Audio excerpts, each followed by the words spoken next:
These are the deployable side steps of the Range Rover L322 2011.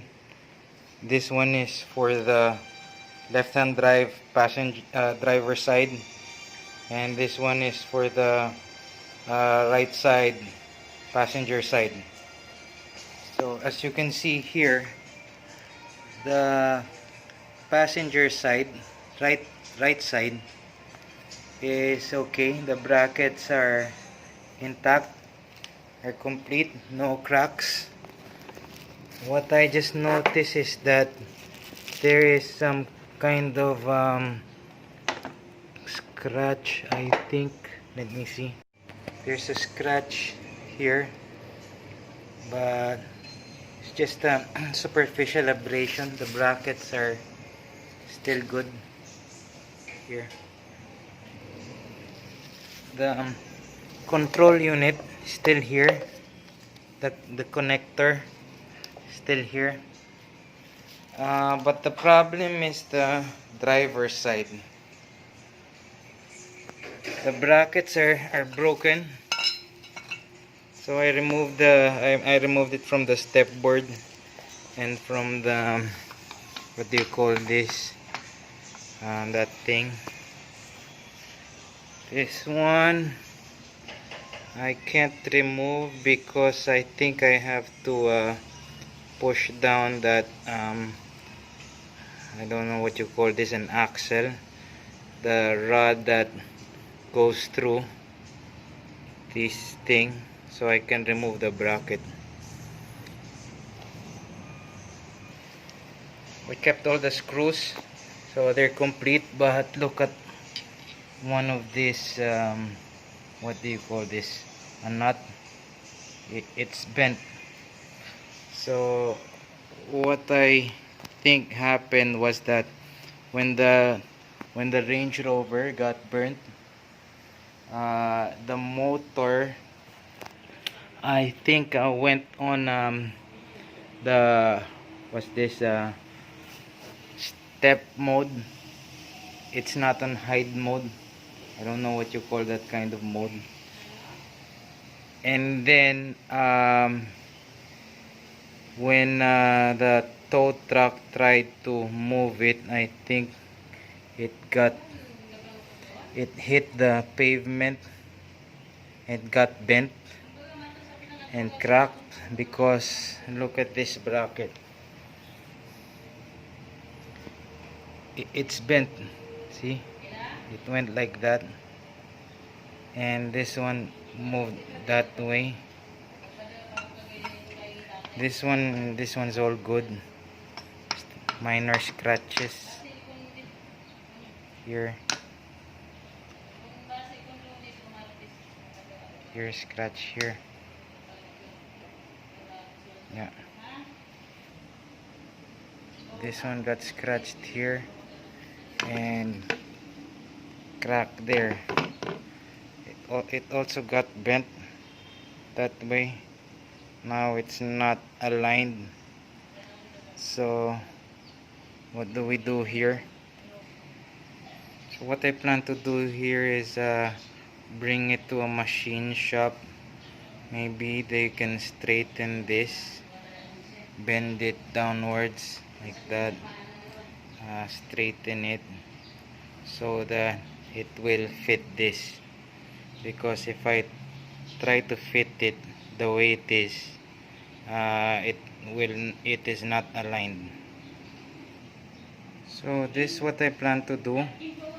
So here's the crack, but there's still space over here. If you see the good one, there's still space over here. So actually I can just put a metal thick metal plate and then just screw over there, so it will hold it together. They can also weld it, it will be stronger. So metal plate here, with maybe two screws here and 2 screws there, right? And also I can also put metal plate here to make it stronger. Metal plate, an L-type metal plate over there, because if you see this area, it won't affect the function if I put a metal plate here. See, put a metal plate, it won't affect it. Maybe when it's folded like that, it will hit this part. So just make the metal plate little smaller. So, see how the bracket is bent? It moved that way, so it's supposed to be a little bit like that. So this part will connect to this part, and this part maybe it's okay like this. What I plan to do is put also a metal sheet somewhere here and screw it over there after it gets welded, so it will be reinforced. You cannot put it here inside, because if you put the metal plate inside, if it moves, it will be hit by that thing inside. Maybe if it's a little bit not thick, just thin metal plate, it will be good. I'm not so sure though, because it will be a little tight if it's moving. Let's see how much the machine shop will quote us. If it's a little bit expensive, maybe I'll just ask the buyer to shoulder the expense. So the brand new of this, if it was bought 10 years ago, is 93,000. So maybe after depreciation and because of the repairs needed. And another thing is that I don't know how to test this. The motor has 5 leads, so I searched in the internet what 5 leads motor does. So I think it's a stepper motor. So stepper motor needs like a control unit. So this one will give the signal if the door is open. There should be a sequence in order for the motor to move, and if the door is closed, the side step should hide underneath. So this one does that thing. So I guess some parts are for signal, some parts are for power. So I don't know if I should test this using a 12-volt battery. I'll try.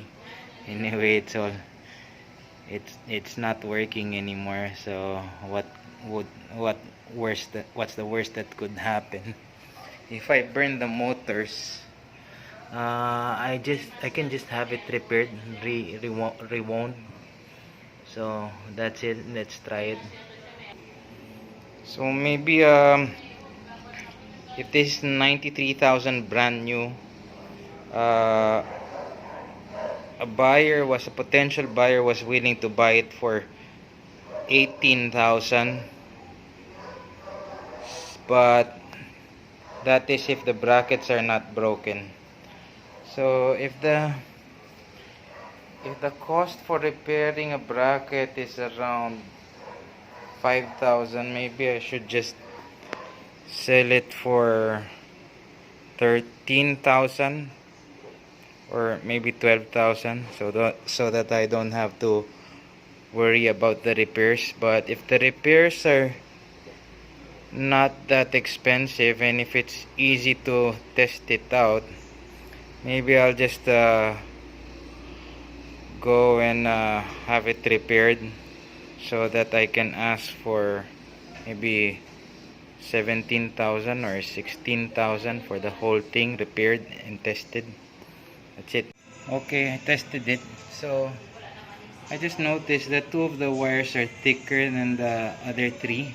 So I guess these are the power wires, and those are just signal wires for the open, close, and I don't know. So what I did is I connected it 12-volt battery. So they're bipolar.